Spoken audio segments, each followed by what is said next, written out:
Hello दोस्तों, आज मैं आपको सुनाने जा रहा हूँ मेरे साथ घटी हुई एक सच्ची घटना। ये उस समय की बात है जब मैं एक कंपनी में जॉब कर रहा था। रात के करीब 2:30 बज रहे होंगे। नाइट शिफ्ट करके ने के बाद मैं पैदल ऑफिस से घर की ओर लौट रहा था। वाहन न होने के कारण बीते हुए 1.5 साल से महानगर की सूनी बियावान और लंबी सड़कें हमसाया बनकर मेरे साथ चल रही है। बाप रे, इतनी लंबी लंबी और भूतिया सड़कें खत्म होने का नाम ही नहीं लेती। बस चलती रहती है, रुकने का नाम ही नहीं लेती।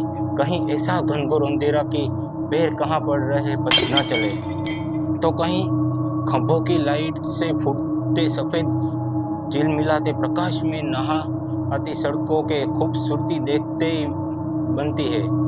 रोजाना का रूटीन होने के कारण अब इन सुनी और अंधेरी सड़कों को डर नहीं लगता। इन्हीं सुने और बियावान रास्तों पर दिन भर इतना हेवी ट्रैफिक चलती रहती है कि एक कदम पैर रखने की जगह नहीं होती।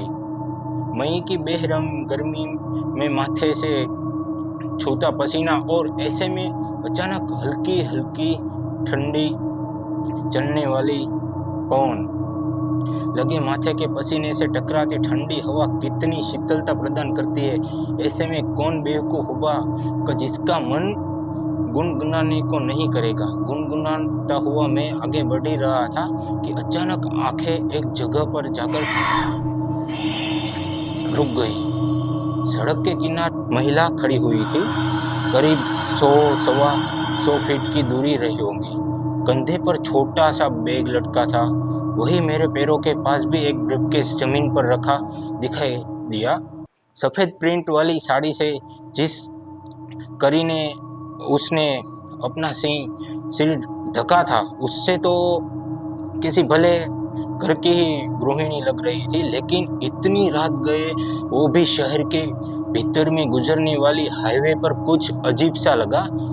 हो सकता है कि मायके या ससुराल वालों ने बस में बिठा दिया हो और किसी कारण बस लेट हो, पर महिला को देर रात यहाँ उतरना पड़ा हो। शायद उसका घर यहीं कहीं आसपास ही होगा, या फिर शायद सवारी ऑटो रिक्शे के इंतजार करती होगी। लेकिन इतनी रात गए रिक्शा कहाँ मिलेगा? शायद घर का कोई परिजन गाड़ी लेकर आ रहा होगा।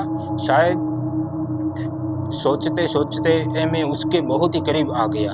नज़रों से नज़रें टकराई, मगर जरा भी नहीं चंपी। मेरी आंखों में बराबर देखती रही।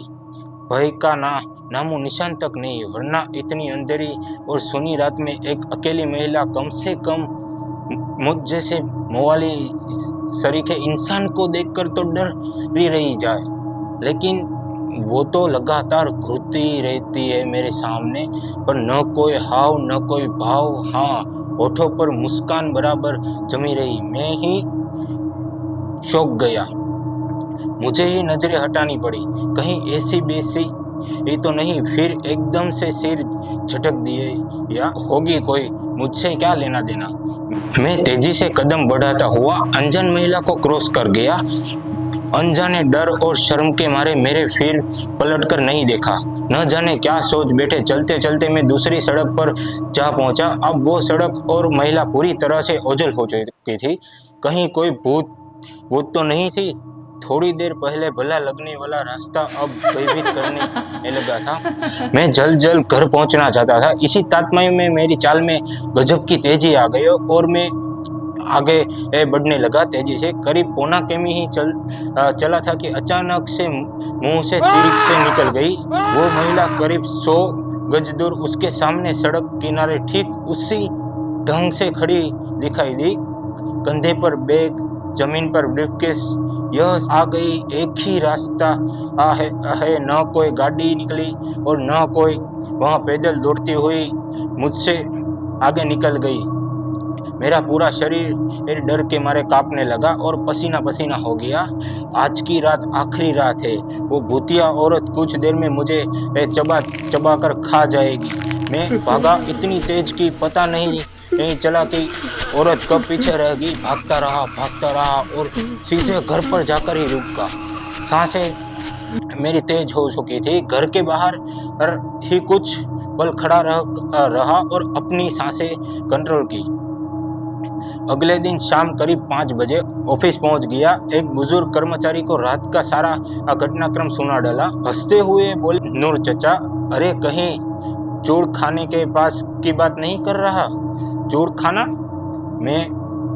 मैं बुदबुदाया, हाँ चूड़ खाना, खालस्टर हाउस, जहाँ जानवर कटते हैं बेटा। वो सड़क बहुत खतरनाक है, बहुत हादसे होते हैं वहाँ। तेज रफ्तार और बड़ी गाड़ियों से बहुत सारे लोगों के कुचला है। सुना है कि कई साल बस का इंतजार कर रही एक औरत को भी एक ट्रक ने रौंद डाला था। तुझे ही नहीं, बहुत सारे लोगों को वो दिख चुके हैं। लेकिन बेटा, भली औरत की रूह लगती है, कभी किसी को नुकसान नहीं पहुंचाती। मैं हैरान था और परेशान भी। अब कैसे निकलूंगा उस रास्ते से रात में पैदल? और एक आत्मा औरत की रूह से आमना सामना हुआ है मेरा, वो भी भली औरत की रूह। इसी तरह की स्टोरी सुनने के लिए हमारे चैनल को लाइक करें और सब्सक्राइब करें।